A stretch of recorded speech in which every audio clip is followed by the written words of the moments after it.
This is powered by Meltwater.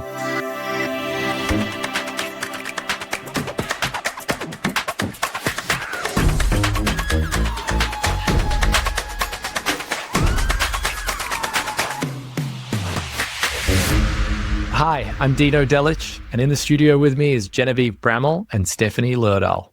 I'm Jen, and I'm the head of PR in News Corp Australia. Hey, I'm Stephanie Lerdahl. I lead comms for Morningstar, which is an investment research firm. For a bit of context, I've asked Genevieve and Stephanie to join me as my co-hosts.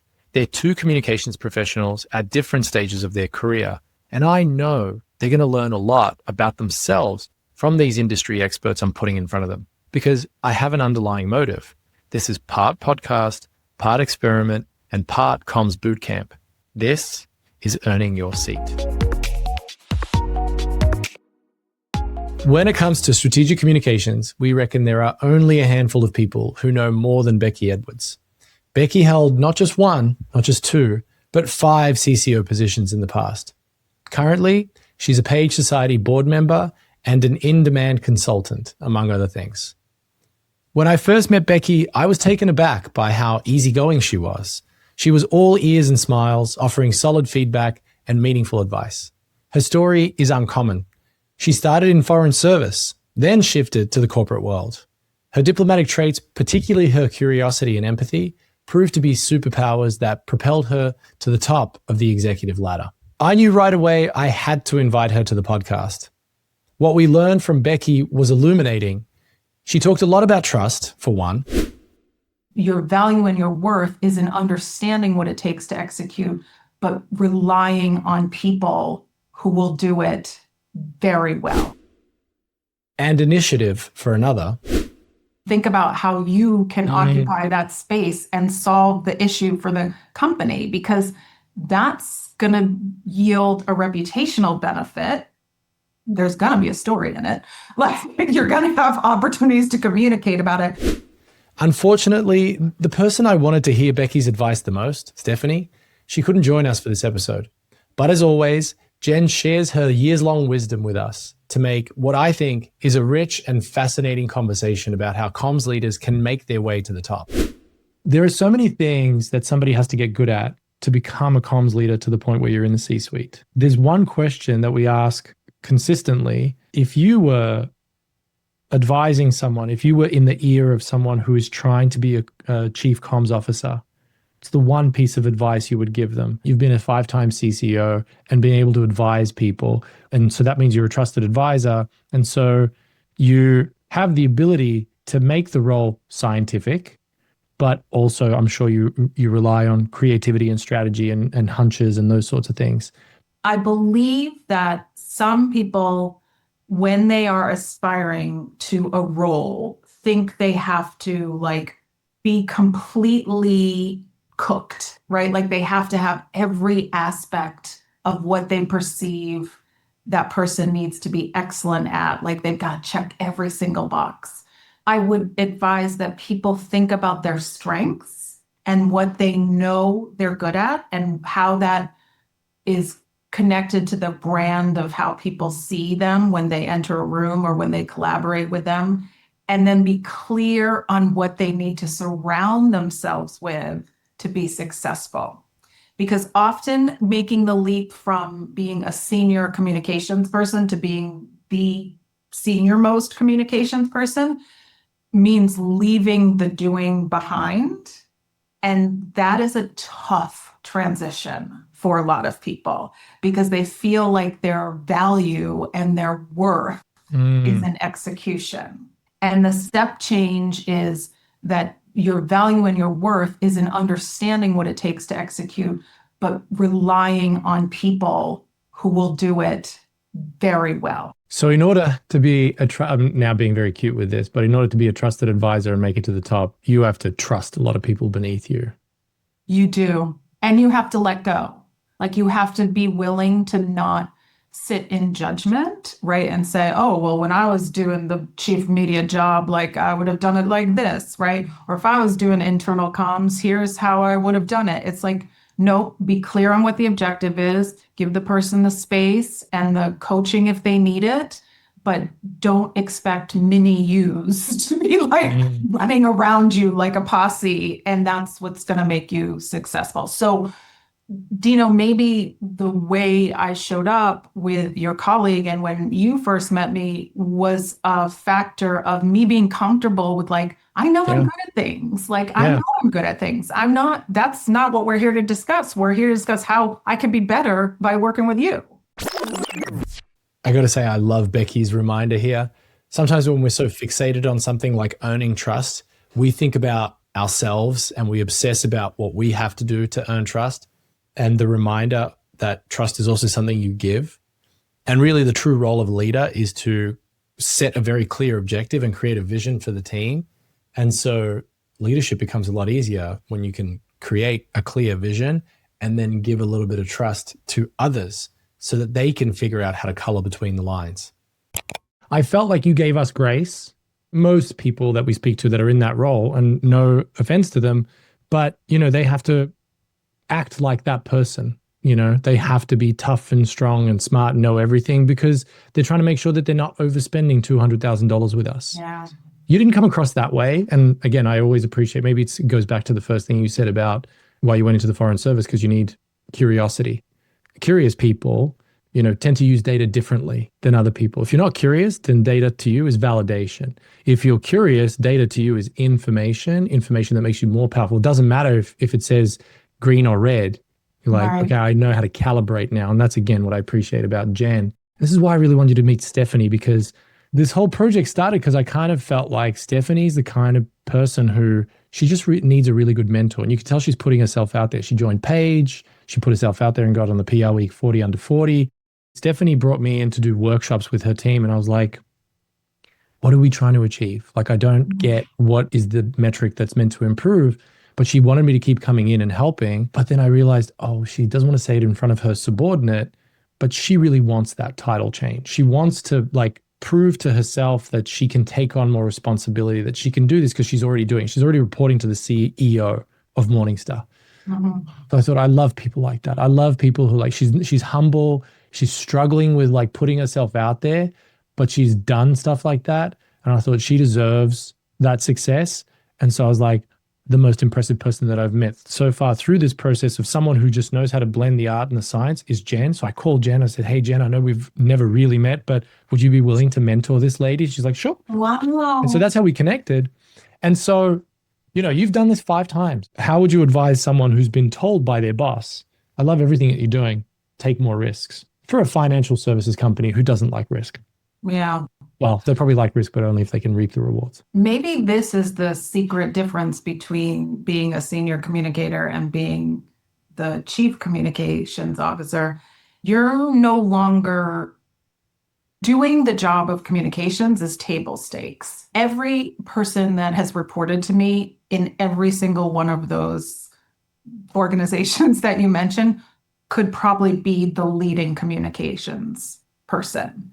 The next step is doing all of that, relying on your team to make sure they're doing that, and then occupying white space.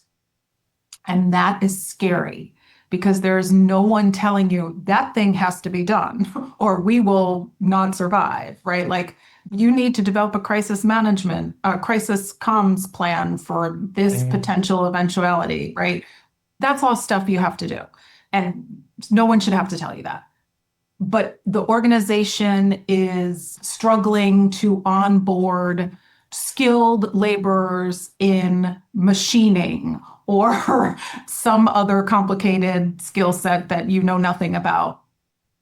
Know that there's an issue and think about how you can occupy that space and solve the issue for the company, because that's going to yield a reputational benefit. There's going to be a story in it.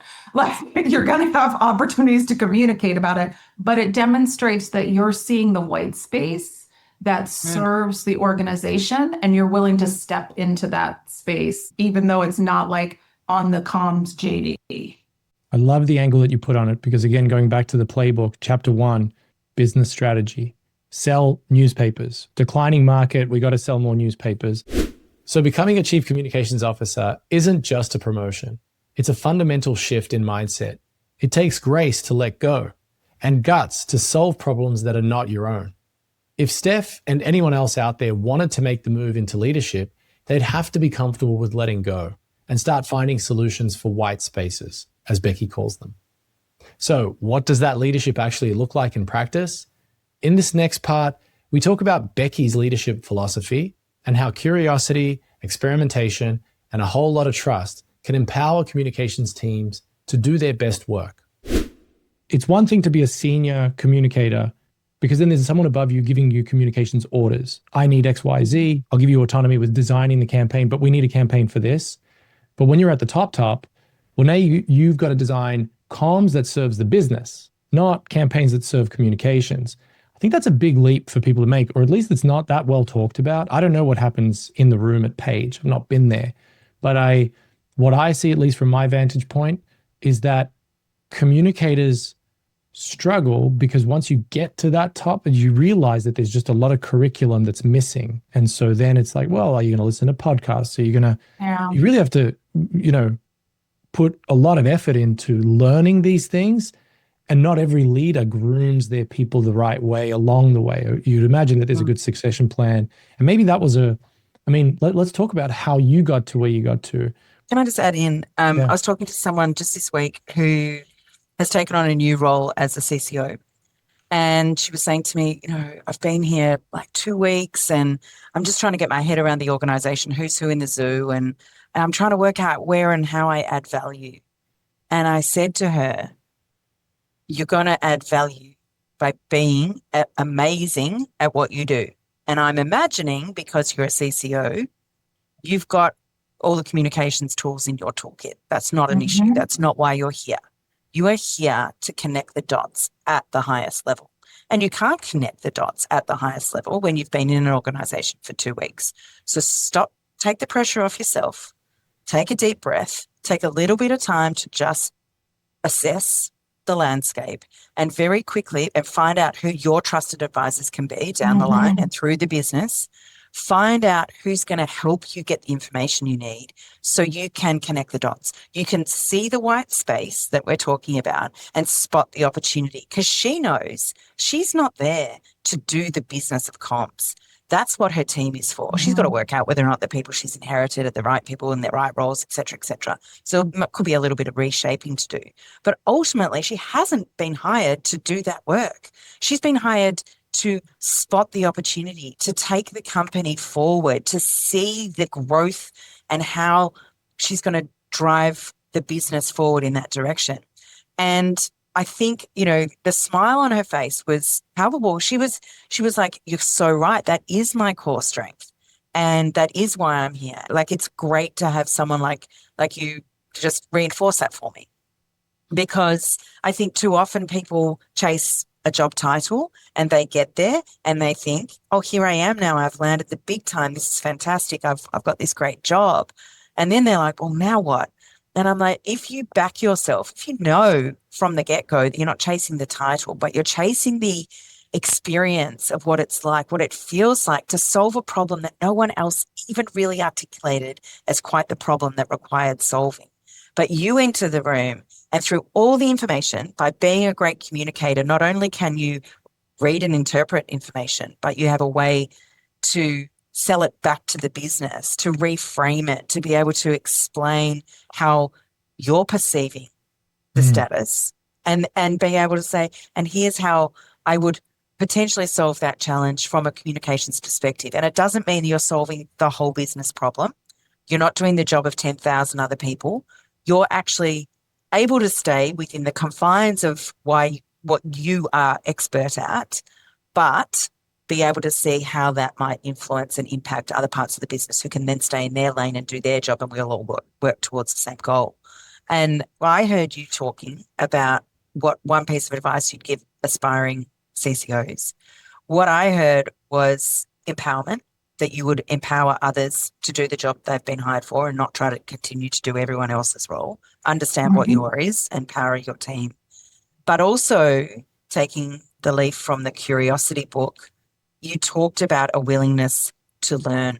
And when Dino's team came to you, you said to them, I want to talk to you, I want to do business with you, to understand how I can be better by working with you. And that, to me, is a hallmark of a great leader, not just a great communicator, but a great leader, someone who is willing to be vulnerable and realize they don't know everything, and is open to continuous learning no matter how far up the chain they are. And that's what makes an inspiring leader. So it doesn't surprise me that you've been a CCO 5 times over. How does that resonate with you? I know it resonated with the group of 30 people I was just with. And now that you put it back to me, though, I'm realizing I probably have another piece of advice, which is when you take the initiative to run those experiments, because you're not waiting for permission and you're not waiting for an invitation, self-fund. Be smart about your budget and be smart about your colleagues' budget so that you can know how you can finance those experiments, right? Because it's likely to be extra work. Like I'm remembering when we brought meltwater in at the ACLU. So I brought meltwater in a couple of different of those roles, but each time I've had to think about it differently because it's not a rounding error. So when I was at the ACLU, I think I need the help from like IT. Like I knew there was like a little bit of budget there I could tap into, but I also knew what they would get out of it. Marketing. I didn't ask the affiliates to pay initially, but I said, okay, if we meet these goals, after year 2, here's how I want to bring you in. So I wasn't passing the hat to fund my big ideas. I was saying, okay, here's how I'm going to fund.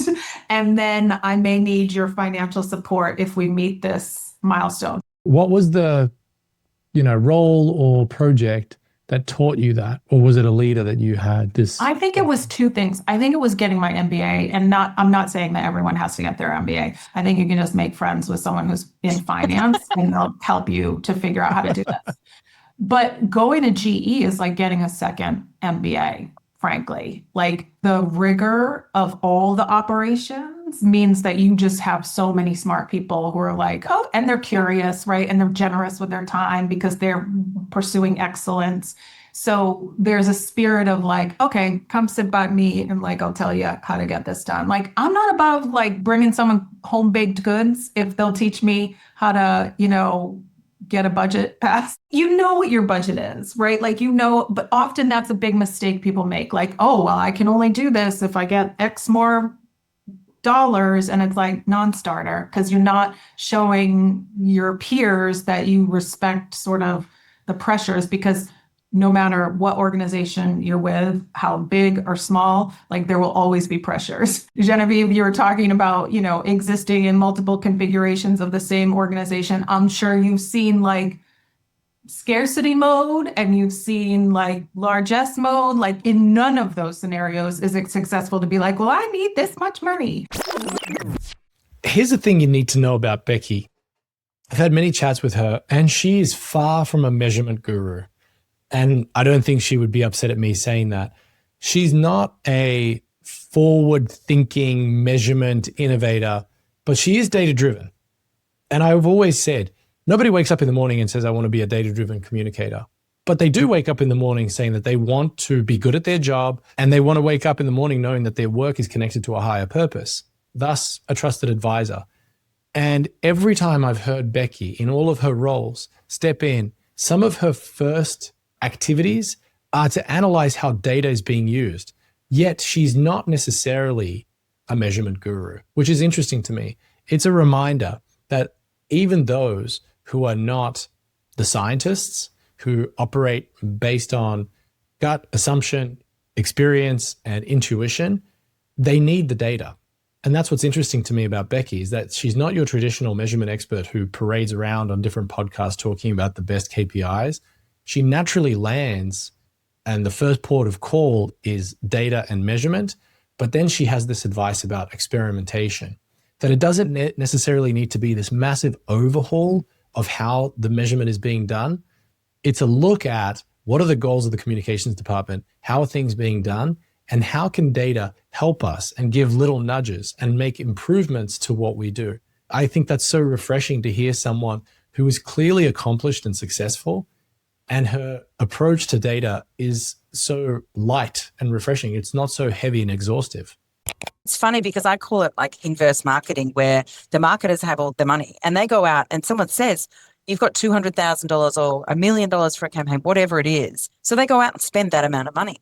And there's accountabilities on that. And marketing is more of an exact science, so they can prove the value of that investment. But from my perspective, we're often given zero budget, but they come to us and they say, can you come up with an idea that's good? And if we think your idea is good enough, we'll fund it. And so to me, this is the inverse theory of investment. So I say to my team, that's not a negative, that's a positive. Mm-hmm. And there's never been a time where we have said we should do X and someone has said to us, yeah, no, we're not going to fund that. Like your idea's harebrained, your idea's ridiculous, your idea doesn't match the brief. Sometimes they'll have to rein us in because the idea is too expensive or what have you. But generally speaking, they say, oh my God, I would never have thought about solving the problem like that. That's fantastic. Let's do that thing, whatever that thing is. And so I love the challenge of actually having very little money, spending someone else's and convincing them to move budget from a pretty typical marketing execution into, a publicity activation or a stunt or a moment or whatever it is. I've recently had cause to start to have to think about that self-funding my experiments. Meltwater is no longer an experiment for me. It's actually now a must-have. Like, it's part of my ability to do my job. But in a cost-conscious environment, it's really hard or it's necessary to continually justify any expenditure that is a big investment. And so I realized that the lone voice of publicity was probably going to end up being quietened over the journey if no one else saw the value in the way that I did of that level of investment. So everyone loves the output. No problem. Everyone loves me telling them about the output, but I don't think people were really quite as bolted on to how it was the technology has been helpful in strategic thinking and really showcasing the outcomes of our work, etc. So I started to go around the business trying to work out who else might benefit. And of course, I'm on a retainer, right? So for the next 6 months, there's no additional cost to anyone else accessing this tech. But I'm going around and getting everyone else to use it and see the benefit of it so that next time someone tries to cut the budget, there's more voices, louder voices, people who are in commercial roles, people who are in marketing roles, events and experiences roles, other parts of our business saying, this is so worthy. We now need it too. So what do you do when you're already on top? I think Jen hit the nail right on the head when she said it's about connecting the dots. Leave the gritty work to your team. You're here to imagine bigger things. Becky was also right to say, experiment. Even when you don't have the budget for it, take initiative, solve, and experiment. But after all that tinkering and testing, how do you actually measure success in communications? In the next part of our conversation, Becky shares her perspective on why traditional PR metrics often fall short and how communications teams can build a smarter, more meaningful approach to measurement. Jan, you just said it, like, well, we don't get given a budget. I was like, well, no, every department has a budget. And it just so happens, and this is my outsider's perspective, comms doesn't think to set aside a budget for measurement, whereas advertising and marketing, they tend to. I've heard lots of other people, a couple other guests on this podcast have said, measurement should not be an afterthought. You don't need to think about the data just after you've done the campaign. You got to think about it beforehand. And that doesn't mean think about data. That means put some money aside because you're going to need to do measurement. There just isn't, at least in my opinion, that kind of workflow, because we often find, at least anecdotally, that clients will come to us and they'll say, we need something more robust, but they want to measure something that already happened. They're not really thinking about, well, next year we're going to do this thing. Yeah. As the leader, could you refute that? Like, is that a fair, summation of your profession, that like communicators don't think about measurement until after the fact? Oh, I don't know if that's true. I think what happens is it's in the container of the campaign, and often that's in partnership with an agency. So probably there isn't a measurement budget, but there's definitely measurement happening. my rationale for wanting to have measurement embedded in my operating budget was that I didn't want the agencies to be grading their own homework, right? So oftentimes how you achieve that measurement is by building it into the budget of the agency you're partnering with to execute the campaign. But the methods are pretty similar, although to be fair, oftentimes they're measuring activity, which is one of my first signs that a team needs to maybe come into the 21st century. And the type of measurement you can do when you bring it in-house and you have people looking across executions and sort of thinking, what do we need to know on a daily basis? What do we need to know if we initiate this campaign? What do we need to know if we start to engage a new audience? That's a more proactive posture. And you need to be familiar with the tool or a set of tools in order to think about what you can know. Let's say someone's becoming a CCO tomorrow and they ask you, all right, what's my data nutrition plan? Meaning, like, if data is nutrition, sustenance for the sporting activity, what's the list? If you're saying you absolutely need this, not tools, but this is the kind of information you need for this purpose, what would that list look like off the top of your head? Oh my gosh. I don't know if I have a list off the top of my head, but I would say if someone's stepping into the CCO role, like oftentimes you're coming up with like the 100-day plan. And in order to come up with that 100-day plan, you're asking your team what they already do or what they're counted on for doing. So there's probably measurement associated with that, finding out if there's harmony in those tools, right? Or if there's sharing of that measurement across the team is a good first start. And then simultaneously, you're probably interviewing the peers on the executive team to find out what they think they need to depend on comms to do. And so asking them, like, well, what does good look like? Like, what would be the impact that you would expect to see, so that you can deconstruct what that measurement would be that would indicate that contribution from comms. And then figuring out if the tools you have already can generate that measurement or if you need new tools. This little portion of the conversation actually brings up a lot more questions than answers. But I do think it's interesting that Becky's talking about, and we've heard this phrase many times before, agencies measuring or grading their own homework. I think agencies do great work. Some of the things that I've learned in this industry the most are from some great agencies who have dedicated experts who conduct measurement and have the best practices and teach other people their approaches. Can everybody afford to have an agency doing the strategy and the execution and then another agency doing the measurement? I don't think so. I think I see why people tend to sort of verticalize that and have the agency do it. I think you can get the best results if you are using an agency to do the measurement. Just guide them away from measuring their own activity. But I have also seen agencies struggle with the same thing that we at Meltwater have struggled with. When we talk about this concept of inputs, outputs, outcomes, we often just get deployed on measuring inputs and outputs, and there is no data and there is no discussion around outcomes. And that's because sometimes clients forget, and I use this as an opportunity to remind everyone, if you are deploying Meltwater and getting onboarded to a new instance of the tool, and you're busily hiring back to try to get it stood up so that you can look at last quarter's performance, is that going to be as powerful as using the data to look at the campaigns that you have coming up in the next quarter? That's how you can see that you're caught in the trap of grading your own homework, is by producing data and reports that just look back on what you've already accomplished. The business already knows whether or not you've achieved your goals because they're judging you based on business outcomes. And if your reports and your data do not talk about that or do not have an element or a layer of that, then they're always going to be leaving the executives wondering, so what and now what? So this is a reminder.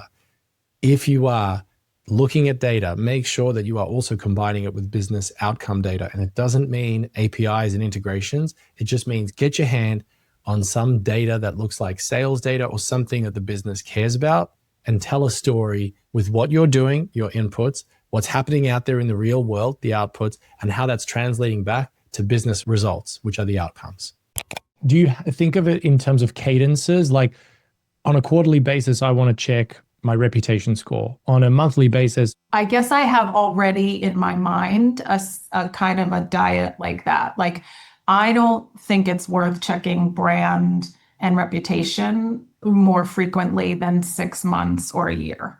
What I want on a daily basis is sort of what conversations are we in associated with the topics that matter to our organization and our reputation. On a monthly or quarterly basis, I want to be reflecting on what engagement have we had with the audiences that matter. And that usually takes the form of a dashboard.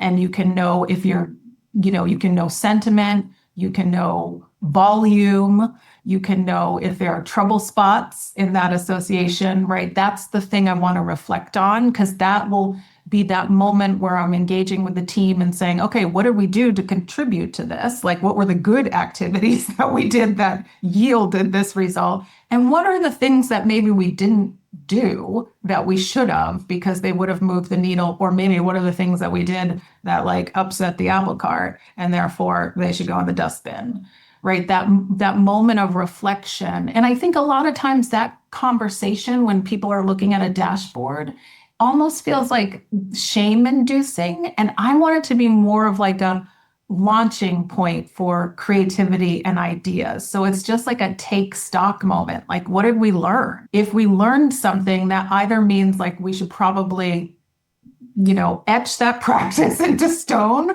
or we should shed that practice, or we should ideate about what the new practice is based on what the intelligence is telling us. Measurement isn't just about tracking activity. It's about understanding impact. And when communications teams measure the right things, they're better positioned to demonstrate how their work contributes to the organization's broader goals. Jen gave us great nuggets of wisdom to chew on, but she had to step out of the conversation at this point for a meeting, which leaves me with Becky one-on-one. And I took this opportunity to go deeper with my questions and address some pressing comms matters that have been on my mind lately.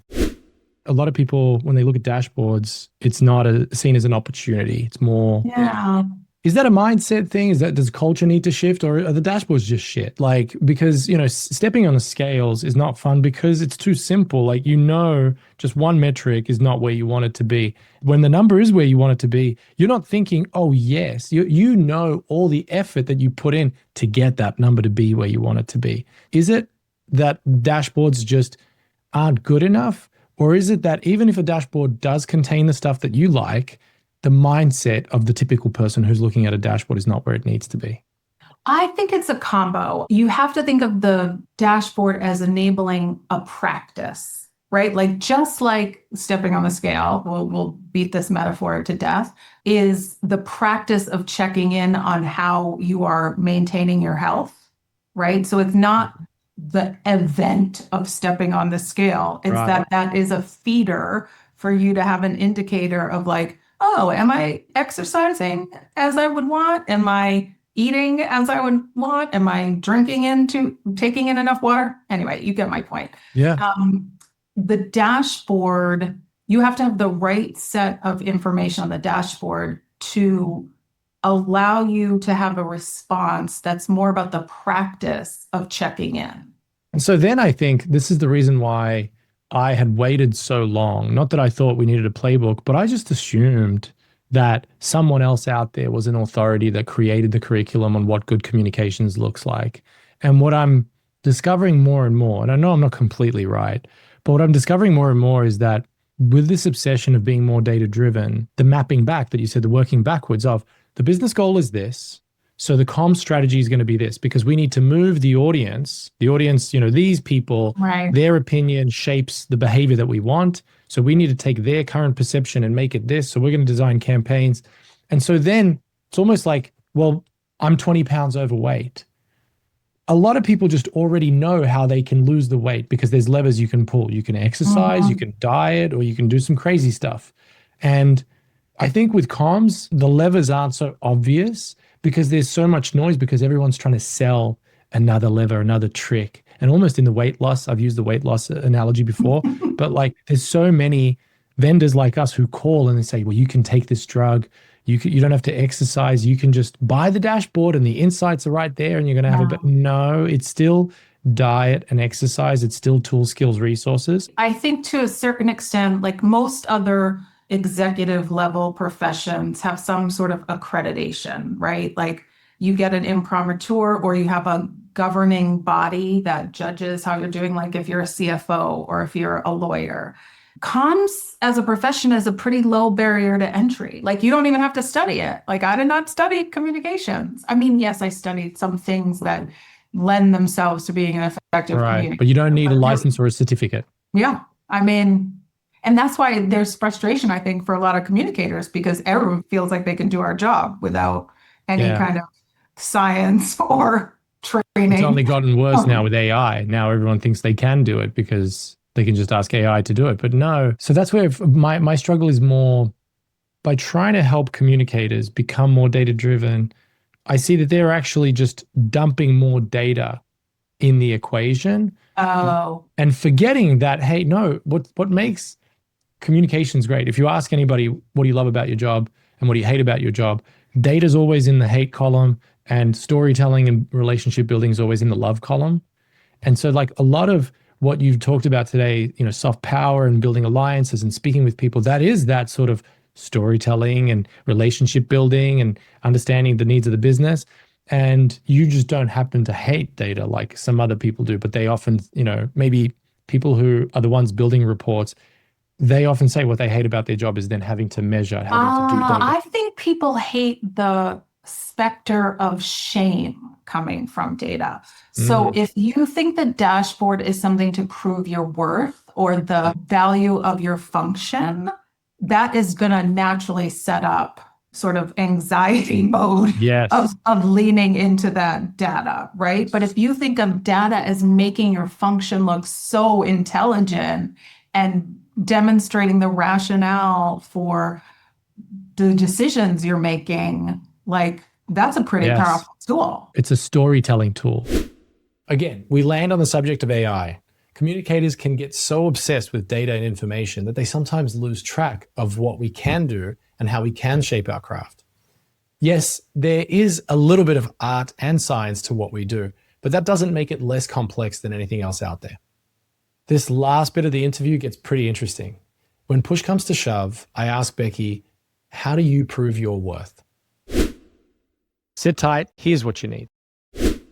So let's talk about how you prove your worth. What are the metrics or mechanisms for when push comes to shove and you have to prove your worth? You have to defend your budget and you have to demonstrate business impact. What are the things that you tend to lean on in doing so? Was there a metric that you were always obsessed about? Was there some method you had to say to the CFO, for example, this is the business impact that my team has had? I had a pretty simple rubric. Like I was always about, there are awareness outcomes and there are specific measures that can be toggle to that. There are understanding metrics and then there are outcome metrics. And so the awareness, most communicators have those, right? And so sort of reach, impressions, where you want to be and that kind of stuff. The understanding takes a little more back and forth conversation based on your organization and what is meaningful to them. Like at the ACLU, it's more like what's going to motivate activism or donations, right? Whereas being at GE, it's more about like B2B engagement with customers so that they buy jet engines or blowout preventers, right? Like it's a totally different rubric for figuring out what goes in that understanding. Even the audiences are different, but that's the key of figuring out like which audiences, and always, always, always start with employees. And then the outcomes is making sure that you are clued into like, if you just had to take a 3-point index into the executive room with you, like what would be in that 3-point index? Like, is it going to be favorability with customers and sort of all of the positive sentiment that you could show on a scatter chart that showed like we're in all the conversations with all the customers and all of the influencing media or all of the influencing events, whatever it is, right? Like, is that going to be the same? So I think it depends on the organization, but I would always organize it in awareness, understanding, and outcomes. The chief marketing officer at Accenture and the chief legal counsel at Accenture, we're good friends. And I had him come in and do a fireside interview with think we had like 100 people at Meltwater. And I was like, I'm going to bring in C-suite executives, not the communications people, not the people that use the tool. We're just going to hear, what do they actually need? Right. What I loved was that at one point I put my foot in it, and because he's my buddy, and I said to Joel, I asked a question about the company's strategy. And the CMO, Jill, threw it to Joel and goes, Joel, you go. And I go, what's chief legal counsel doing talking about that? He goes, well, I might be a lawyer, but I'm a business person. I was like, oh, that is so true. And I put my foot in it. But you realize, like, kind of what you said, when people get to that top, you're not just the quintessential communicator. If you're the chief communications officer, you are the domain expert, yes, but you are now one of the business people that's taking care of the business interest. Yeah. You just happen to know how to wrangle the comms org. And so perhaps that's the biggest leap for people, is that as you climb the ladder and get better at communications, are they really preparing themselves to get better at business? Maybe because you had an MBA, maybe because you worked at GE. That's not really what people are doing. But you know what? It is. So it was honed by those experiences. But now you're making me realize what allows you to occupy that seat with gravitas. Exactly. Like almost every single organization that I've been a CCO in, I think this has been a comment that has been made to me by someone. Becky, we feel great having you in the room because we know that you are going to help us kick the tires or think about how this is going to land with the people who aren't in the room. Because if you think about it, yes, that relies on my domain expertise. Like I'm tuned in, right? Like I've got all those instruments telling me what we need to know about our different stakeholder groups, and I'm engaging with them through the benefit of my team's activities. But when I'm sitting in that executive room, that's what they're relying on me for. So oftentimes when I was coming out as a professional, I remember people saying like, oh, you're so sensitive, whatever. And I'm like, yep, that's my superpower. Like I have to feel deeply because I have to like tap into that empathy when I'm sitting there and there's a decision being made about workforce, impacting workforce, or going into a new area product-wise or geographically, like what's our brand and how is that going to be perceived? We may have the greatest confidence in our products and services, and we may be able to manufacture them and market them and distribute them in that market. But what is going to be the reception of the people we depend on to give a warm embrace if we decide to grow in that direction? I think people are throwing themselves in a tailspin of like, oh, now comms is going to get into the LLMs. No, the SEO team's going to get into the LLMs, but they're going to tell the comms team, I need you to create some of this stuff. Right. And I think a lot of comms is just so overwhelmed from over the years, taking over social media, taking over influencers, and now having to take over LLMs, AI strategy. Like they're not ready for that. They're just not equipped. Although it is part of the core competencies, as you said, like even, I don't know what brought this up the other day, but I was looking back at this trip my family had taken to Pompeii. And we had a private tour because my kids hated doing like historical stuff or museums. And so I figured out the way to keep them engaged is to get someone who is like going to be entirely focused on us. And I told her that I work in comms and marketing. And so she teased out some of the branding around the artifacts in Pompeii where like a bread maker had their logo, and she would talk to us about how advertising appeared in Pompeii. And I was like, my God, like how old is this practice? Yeah. Like, I mean, yes, you're right. There's new shiny things all the time, but it really comes down to humanity and behavior and, you know, what motivates us. I think this is a perfect place to end the episode. But before you press stop, let me give you a little more. Becky Edwards, a 5-time CCO, gave us a lot to think about regarding comms leadership. First, it's important to shift the mindset. Being a comms leader won't be the same as being a comms executive. You have to learn to let go and trust the people around you. The goal isn't to make mini-me's of yourself, but to make the very best version of your team. CCOs connect the dots and reveal the bigger picture for everyone to see. Second, strong comms leaders stay curious. Being open to new ideas, learning from others, and embracing experimentation can help teams adapt and grow in a rapidly changing landscape. Third, measurement matters. Comms teams need to move beyond tracking activity and instead focus on metrics that demonstrate real impact on awareness and understanding and business outcomes.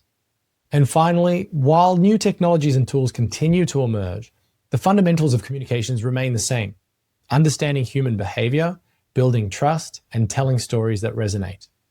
Look, data and storytelling don't have to be mutually exclusive.